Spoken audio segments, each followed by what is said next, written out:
E vamos para um vinhaço, vinhaço, vinhaço, vinhaço.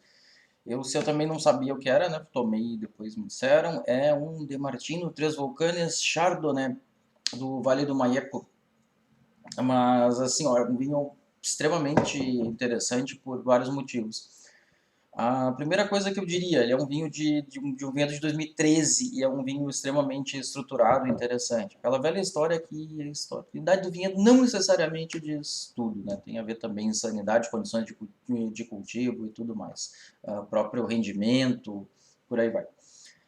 Outra coisa que é interessante, ele não é amadurecido em barricas de carvalho, mas em fudres, né? Aquelas são como pipas, como se fosse os bote italiano, grandes, tá? Isso dá uma complexidade interessante, dá um impacto menor de madeira, aí eu particularmente aprecio.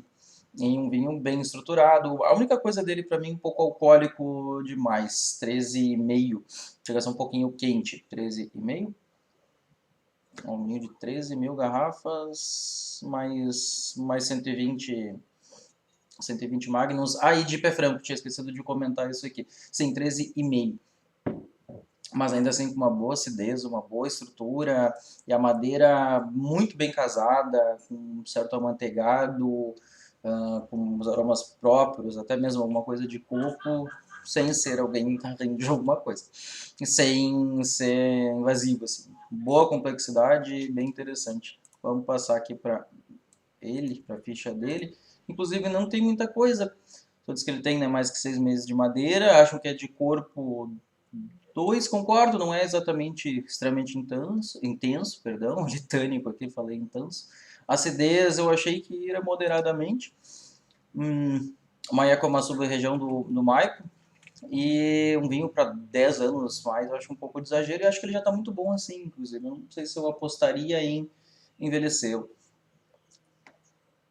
Colhido manualmente, fermentado e amadurecido em grandes fudres, interessante. E outra coisa interessante, sem levedura selecionada, né, com leveduras indígenas, mas com SO2, né, sem nenhuma adição de insumo, mas quase ninguém adiciona muito insumo para fazer a fermentação, né, inclusive além do próprio SO2. E o meu ponto de vista é importante porque isso ajuda a manter aí a sanidade da fermentação e fazer com que ela aconteça corretamente. É um vinho que não tem defeito absolutamente nenhum, mas não tem muito mais informações dele, apesar de ser um vinho bem complexo e interessante. Mas o fato de envelhecer dessa forma e não ter levedura selecionada é bastante coisa já.